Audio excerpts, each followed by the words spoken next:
Hello' everyone, আমি যোৱাকালি দেওবাৰটো বহুত ধুনীয়াকৈ পাৰ কৰিলোঁ। যোৱাকালি আমি চাৰিটাই আমাৰ গাঁৱতে থকা সতীয়া নদী পাৰ্কলৈ বুলি ওলাই গ'লোঁ। পাৰ্কত গৈ আমি প্ৰথমতে নাৱত বহুত দেৰি খেলিলোঁ। তাৰপিছত আমি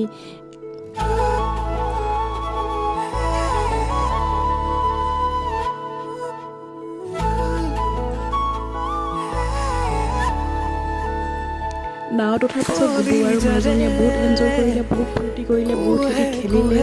তাৰ পৰা আমি 7D চিনেমা চাবলৈ বুলি গ'লোঁ।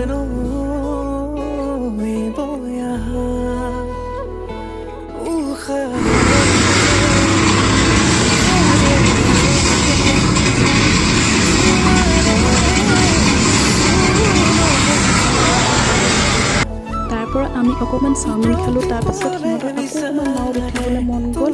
সিহঁতি আকৌ এবাৰ উঠিহে আহিছে। ভিডিঅ'টো ইমানেই আছিল। Bye bye.